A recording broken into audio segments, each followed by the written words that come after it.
Welcome to the video for Chapter 15. Today, our topic is going to be inductance.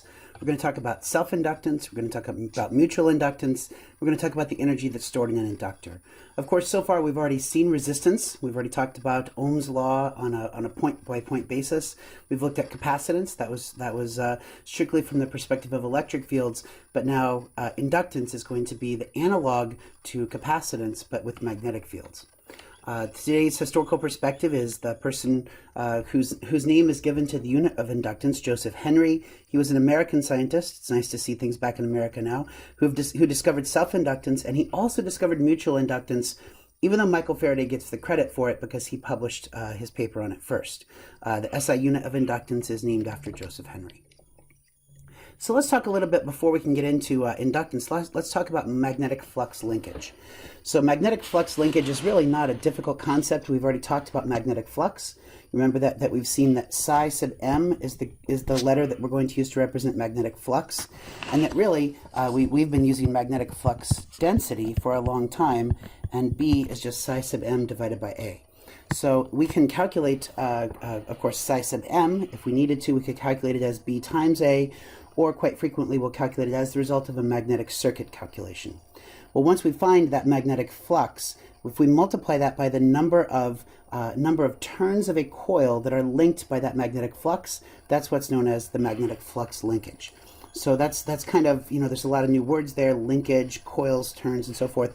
So we can look at figure 15.1. If there are n loops of a coil and there is a magnetic flux psi sub m that's going down the middle of all of those n loops, then the flux linkage would be n times psi sub m. Now you can have flux linkage even when there's not a coil, even when there's not loops. It's just that n would always be 1 in that case. So if I had just a piece of metal that was here and a magnetic flux that was flowing next to it, we could say that that was flux linkage, but in that case we would have n equals 1. So then capital lambda would just be capital psi sub m. So let's do a quick example here. What is the magnetic flux linkage of the coil in this magnetic circuit? So this is identical to the first magnetic circuit that we saw in chapter 14. You'll remember that we talked about reluctance and how reluctance is L divided by A times mu sub 0 mu sub R, or as I'll frequently write it, L divided by A times mu, because mu is equal to mu sub 0 times mu sub R. And we saw Ohm's law for magnetic circuits is psi sub m, which is the analog for current, is equal to n times I, the analog for voltage, divided by the reluctance, which is the analog for resistance. In this case, then, I could say so the reluctance is in the denominator, so A times mu is going to be in the denominator of the denominator, so it'll move up into the numerator. So this is A times mu times n times I, and then L will be in the denominator. And then the flux linkage, well, let's see. We've got a flux that is flowing around this magnetic circuit, and it is flowing through a coil of wire as part of flowing around that magnetic circuit. So we know that the number of coils, n, is just going to be this n right here, multiplied by psi sub m. So this is going to be A mu n squared I divided by L. So that is the magnetic flux linkage for that magnetic circuit. Now, magnetic flux linkage is really only significant to us in that it can be used to calculate the inductance. So the inductance is defined to be the ratio of the magnetic flux linkage of an object divided by the current that caused that magnetic flux. So in example 15.1, of course, it's this current right here that caused the magnetic flux. And then, of course, it's linked by the same coil that caused it. That's sort of an interesting thing. That'll be known as self-inductance. When you send a magnetic field out and then it wraps back around and links into the same coil that created it. Sort of like a person who goes to college and then moves back to their hometown. That's kind of what's happening here. And that's a typical calculation for inductance will involve that situation. But in any case, we're going to take whatever the flux linkage is, and we're going to divide it by the current that caused it, and then that will give us the inductance of those two elements or of that one element. So we're going to break this up into a discussion in two pieces. First of all, we will talk about self-inductance. So self-inductance is whenever you have the coil that is causing the magnetic flux is also the coil that links the magnetic flux. And mutual inductance is when there are two coils. There's a coil that created the flux, and then it's being linked by a separate coil. And both of those are important. They both have a great deal of significance to us, so we're going to spend a section on each of them. So of course, if we have self-inductance, then J is equal to K in that original equation, and most typically we'll just omit the suffixes. I'm sorry, the subscripts, so that we can just say L is equal to capital lambda over I.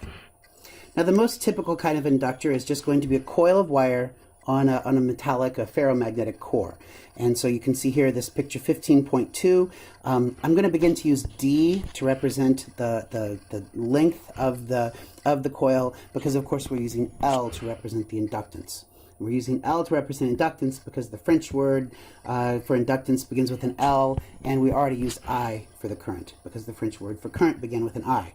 So we found, in fact, way back in example 11.5, we found that the magnetic flux density inside of an air-filled coil of wire, which at the time we called a solenoid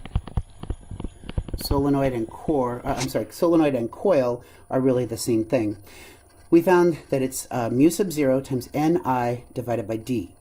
Well, the only thing that's going to change by introducing a ferromagnetic core is that mu sub 0 becomes mu sub 0 times mu sub r. And so we have equation 15.5, and that's going to tell us what is the magnetic flux density inside of that coil. Well, the magnetic flux is just equal, so psi sub m is equal to B times A. And in this case, we know the radius of the core, and although I've drawn it so that the wire is actually loosely looped on the core, that was just so that you could see what the wires are doing. In reality, of course, it would be tightly looped on the core, so the radius of the core would be the radius of the loop, and so pi a squared is going to be equal to the surface area. So we just took this mu sub 0 times mu sub r, gets combined together into a mu, n, I, and d stick around, and we pick up an a in the form of pi a squared. So we're going to remember that that the permeability is equal to mu sub r times mu sub 0. We're going to multiply n times that psi sub m that we just found, and really the only thing that's going to change, we had an n to the first power up here, and it's going to become n to the second power right here. Everything else remains the same, and then the inductance is equal to the flux linkage divided by the current that caused it. So that's going to make this current go away, and we're just left with mu n squared over d times pi a squared. Now, one thing to notice about that equation is that it has no reference to an amount of current, no reference to amount of magnetic flux linkage or to a magnetic flux density. It's just the geometric description of the problem. So you've got mu talks about what is the core made of, n how many turns of coil of wire are there, d what is the length of the coil, and a what is the radius of the coil. So those are just physical characteristics of the coil, and that's all that remains in that equation. That's a good way to check to see if you've made a mistake anywhere along the way. So what is the inductance of a coil that has 100 turns, a radius of 1 centimeter, and a length of 5 centimeters, and is filled with commercial iron? So we have a mu sub r of about 5,000. This would actually be pretty challenging to have over the course of 5 centimeters. That's about 2 inches. We're going to have 100 turns. It's not remarkable, but that's a lot of turns to be over the course of just 5 centimeters. So L is equal to mu n squared divided by d times pi a squared, and that's equal to 5,000, the relative permeability for commercial iron, multiplied by the permeability of free space, 1.2566 times 10 to the minus 6th, multiplied by n squared, that's 100 squared, divided by d. The length is 5 centimeters, so that's 0.05. And then over here we have pi times the radius, which is 1 centimeter, 0.01 meters squared. And when we plug all of that into our calculator, we get 0.395 henries, or we could call that 395 millihenries. So that's how you would calculate the amount of magnetic flux density, and then therefore the inductance that was in a particular coil given the numerical values. So as I mentioned, the self-inductance depends only on the geometry of the coil and the material that composes it. Doesn't have any information about I or psi sub m or any other quantity that can vary with time. Everything that's in that equation is fixed and is true for the geometry of this particular problem. Now, as I mentioned earlier, inductance is not only associated with coils of wire. Anything that has current flowing through it, or anything that can have current flowing through it, will create a magnetic field and will therefore have an inductance. course, if there's no coil, then the number of turns is always going to be equal to 1, and that means that this capital lambda is just going to be equal to psi sub m in the case of no coil. So an example of a problem that has no coil is this coaxial cable. So I have a coaxial cable here. It has an inner radius of A, and everything inside of A is a solid conductor, and there's current flowing out of the page coming from that solid conductor. Then there's a hollow space. This is you can assume that it's either a vacuum or air or something that's non-ferromagnetic. So we'll probably have a piece of plastic to keep the two conductors apart, especially if the wire bends. But that plastic would be non-ferromagnetic, so we can pretend that the space in between those two is just really air, because anything that's diamagnetic or paramagnetic might as well be air for as far as we're concerned. And then on this outer conductor, there's going to be a current flowing back into the page. These two cables are coaxial. They have the same axis, and so they are in parallel with one another. And our job then is to figure out, first of all, what is the magnetic field between those two conductors, and then what is the magnetic flux linkage, and then what is the inductance of that wire. Well, we've actually already done part of this calculation, but I'm going to do it now with the new version of Ampere's circuital law so that you can see that we can really solve any problem with our new version of this law. So h dot dl, the closed loop integral, is equal to I enclosed. Well, because of the symmetry of this problem, h is going to be constant along that entire dotted line. I'm going to go ahead and identify that the distance out to that dotted line is going to be rho from the center. So we're going to have h times the circumference of that, which is going to be 2 pi rho. And how much of the current are we enclosing? We're enclosing the entire inner conductor, so that's equal to I. So I can then say h equals I divided by 2 pi rho. B is going to be equal to mu sub 0 times h. And it's mu sub 0 because the area between the two conductors is non-ferromagnetic. So it's the mu sub r is equal to 1. So this is equal to mu sub 0 I divided by 2 pi rho. And that describes the magnetic field in between the two conductors. Now we need to figure out how much total flux linkage there is, and in order to do that, we have to capture the total area through which that flux is flowing. Now that means, for example, that I would need to capture the full length, and I know that it's kind of expecting you to have X-ray vision to look through the wire, but I want to capture this full region of the magnetic flux density. So I'm going to need to do an integral over this full region. So this is going to be the flux linkage. Sorry, that's a horrible capital lambda. Flux linkage is equal to n times psi sub m, which is equal to just psi sub m. And let me come up here to the top and say that psi sub m is equal to a double integral, because it's going to be over a two-dimensional space, a two-dimensional area. It's going to be an integral from z equals 0 up to d, and an integral from rho equals a up to b. So notice that this dimension here, this is the z dimension from 0 up to d, and this dimension here, that's the rho dimension from a up to b. And we're going to do an integral of the magnetic flux density, which is just mu sub 0 I divided by 2 pi rho d rho dz. And you might have expected that there'd be a rho right there, but remember that rho would be part of rho d phi.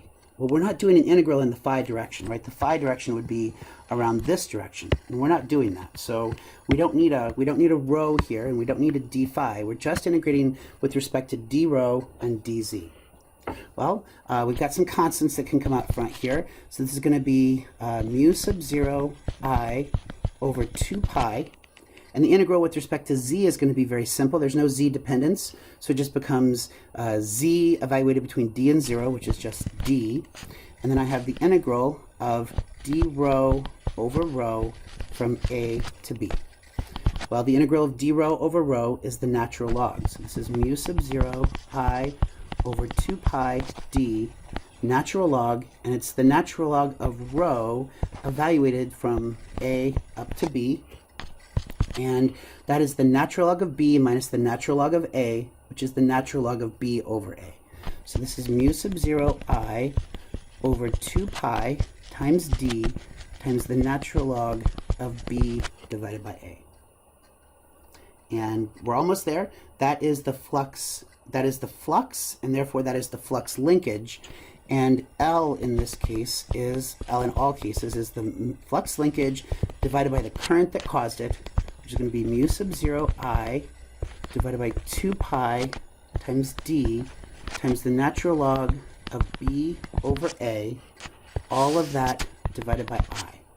So the i's are going to cancel, and L is equal to mu sub 0 d over 2 pi times the natural log of b divided by a. And if we've done our work correctly, everything that remains should just be a physical characteristic of the system. That's true of mu sub 0, that's true of d, that's true of b, that's true of a. Looks like we're in good shape. So that the inductance of a coaxial cable can be represented by that equation. You might have never thought of a coaxial cable as having inductance, but it does. And we've now calculated both the capacitance and the inductance of a coaxial cable.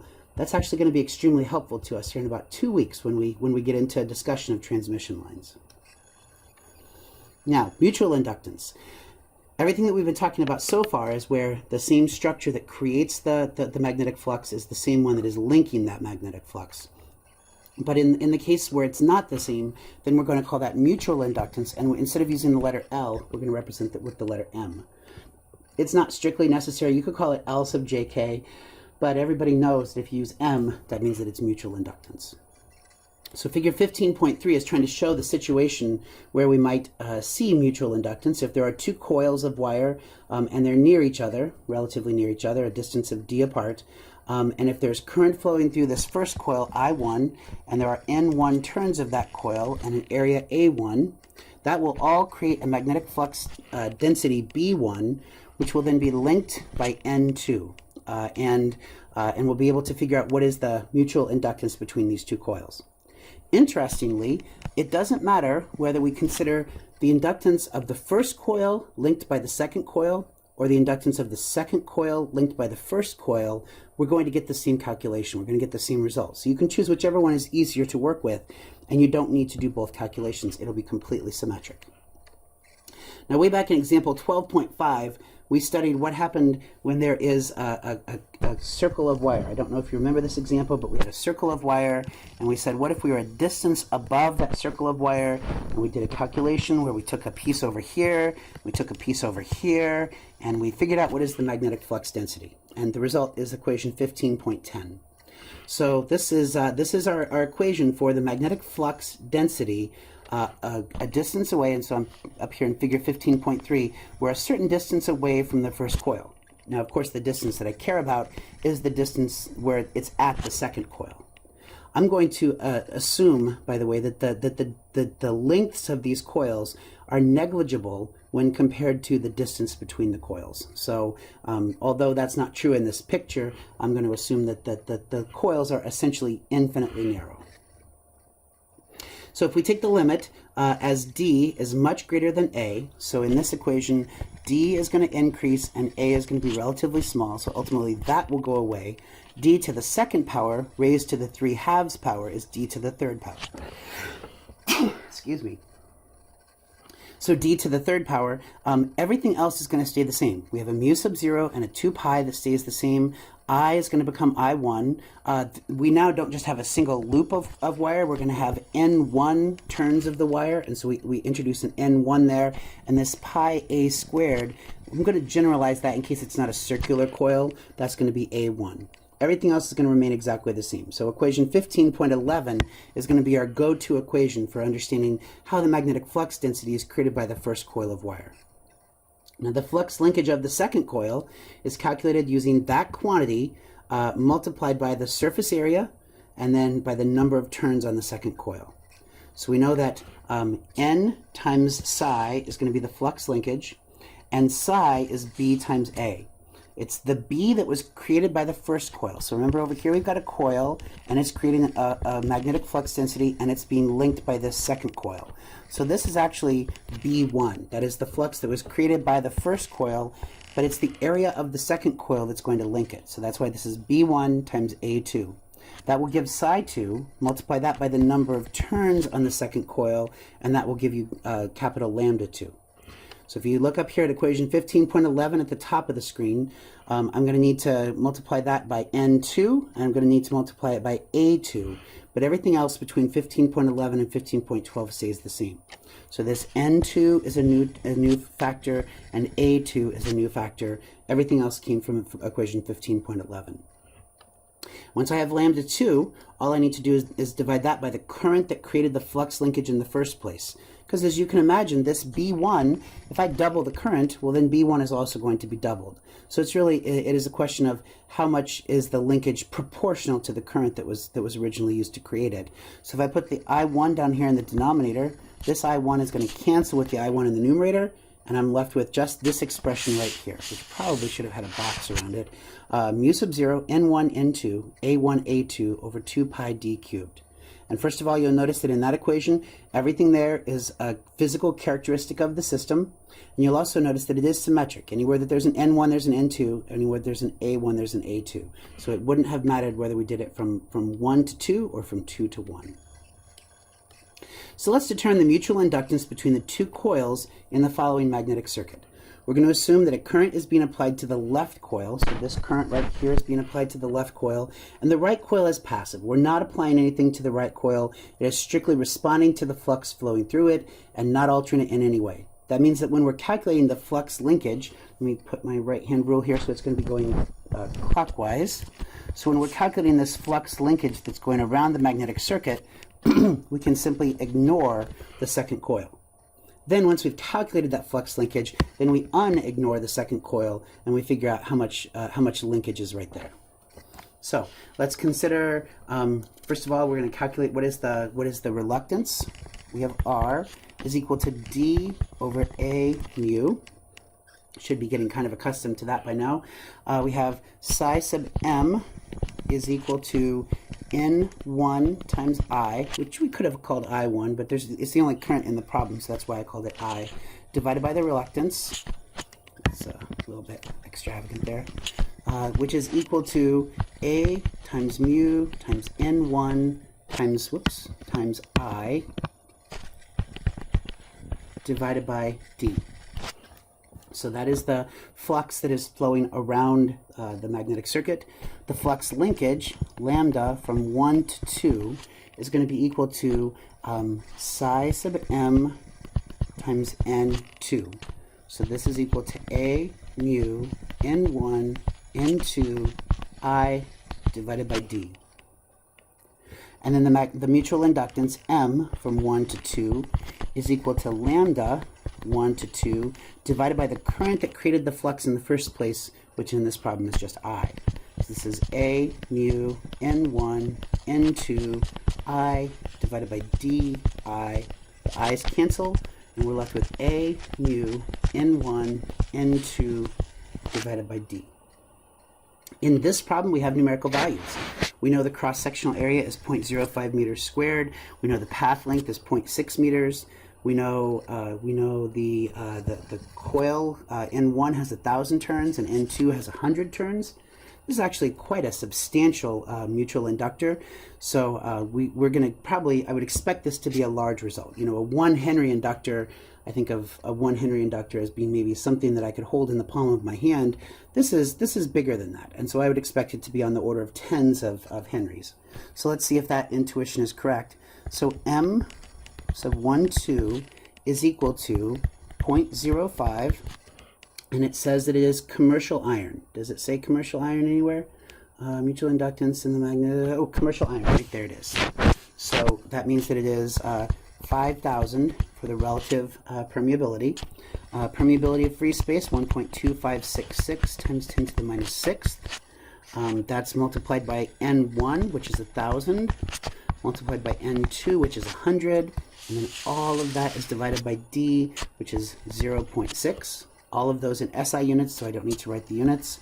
And then M12 turns out to be 52.3 Henrys. So yeah, tens of Henrys, that's about right. That's, you know, something like as big as a bread box. That would be something like tens of Henrys. So the magnetic circuit that we just saw there, is often referred to as a coupled inductor. Anytime that you have a solid loop of ferromagnetic material with two coils on it, where typically you're going to power one coil and draw off of the second coil, that's a coupled inductor. But its more common name is the transformer. Just like the other transformers, there's more than meets the eye here to this transformer, because the job of the transformer is to basically deliver electricity to our house. And in case you haven't studied this part yet, I don't want to give you spoilers, but there are what are called step-up transformers. Step-up transformers are going to increase voltage while decreasing current, and step-down transformers are going to decrease current while providing more. It's going to decrease voltage while providing more current. And these are absolutely essential. If we didn't have step-up and step-down transformers, it would be very difficult for us to have efficient transmission and distribution of power. This transmission and distribution of power is how we get the power from a coal plant or a nuclear plant or even a solar plant, wind turbines, getting that distributed so that it's appearing in your apartment or wherever it is that you're at. This is an essential part of the power grid, and so without these mutually coupled inductors, it would be very unlikely that you would have the electricity necessary to read this chapter. Now let's just finish up today by talking about the energy contained in a conductor. Now you probably already know that the voltage across conductor, the energy contained in an inductor. And the voltage across an inductor is L d I dt. You probably already know that. You probably hope that we're going to derive that. Maybe not hope. Hope is probably a strong word. You probably expect that we're going to derive that equation, and we will. In about 2 chapters, we're going to derive that equation. But for now, you know that it's true. You can stick a pin in it and say, oh, everything that follows after this is not true unless equation 15.14 can be proven. 15.14 will be proven from Maxwell's equations before we're done. So we're going to start with that equation. We know that the energy stored within any system is the integral, the time integral of the power. We know that the power is equal to the current multiplied by the voltage. So we're going to replace the voltage with what we know is L d I dt, and that's from equation 15.14. Well, we can factor the L out, and please don't tell your math major friends that I said that you could just cancel the dt squareds here. They would say that it is a complicated interaction that involves the use of the chain rule to transform this integral, and that's true, it is true, but in practice, as an engineer, we can just cancel the dt primes.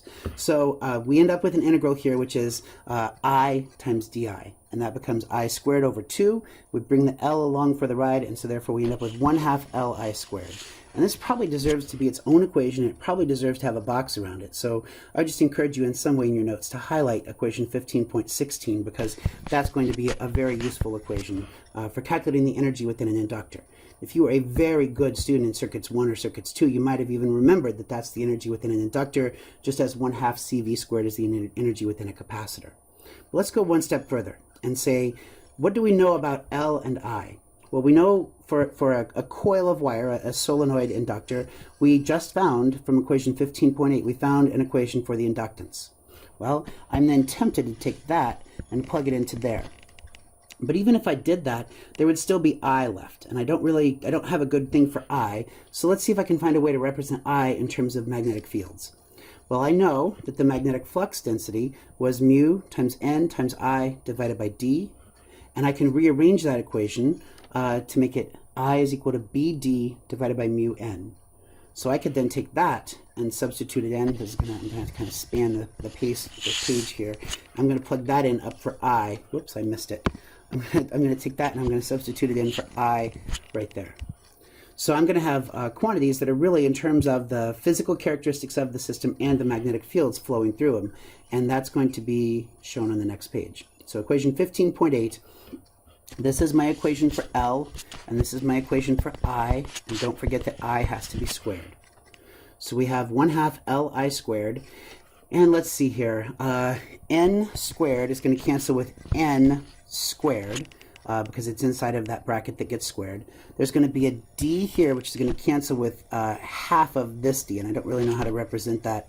I guess I'll say this is D to the 1/2 to the second power. And then there's going to be, everything else there is going to stick around. So everything else is going to move into equation 15.9. I've just rearranged a few things. So we have one of the 2 D's stuck around. The other one got canceled out. And this thing in parentheses, d times pi a squared. If you think about a cylinder, well, if you've got the length of the cylinder is d and the area is pi a squared, well, then that's the volume. So this is the volume of the cylinder, and therefore the energy stored within an inductor is 1/2 b squared over mu times the volume. We actually saw that equation. I gave it to you without proof in equation 14.10 when I was helping you to understand why magnetic field lines tend to want to stay inside of ferromagnetic materials. Remember that I said that as mu increases, the energy is going to decrease, and systems always want to go to places where energy decreases, so therefore it will always want to keep the magnetic field lines inside the ferromagnetic material. But I didn't prove it to you at that time. I just gave you that as an equation. More generally, we can sort of rewrite equation 15.20 as an integral in case it isn't just just a cylindrical coil of wire. If it's a more general shape and region of magnetic flux density, now this equation 15.21 will allow us to calculate the energy that's within that system. So let's consider how much energy is stored in the inductor of example 15.2 when 100 milliamps is flowing through it. We have 1,000 turns. Hold on a second. Going back to example 15.2, I believe that I modified that. Wait just a second. Accessing, yes, that is now 100 turns. I thought that would be a more reasonable number. So N is 100 turns, A is 1 centimeter, D is 5 centimeters, and mu sub R is 5,000. You'll remember that maybe you don't remember, but nonetheless it is true that the inductance can be calculated as mu N squared over D times pi A squared.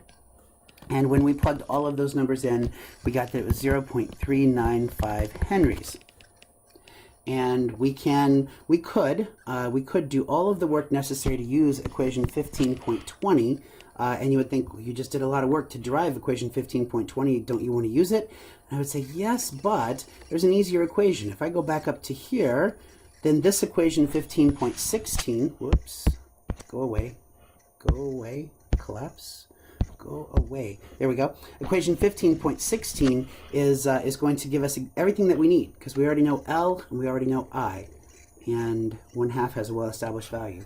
So we have that the energy is equal to 1/2 Li squared, which is equal to 1/2 times 0.395 times I. We were just told that I is 100 milliamps, which is 0.1 amps squared, and that works out to be 1.98 times 10 to the minus third joules, or 1.98 millijoules.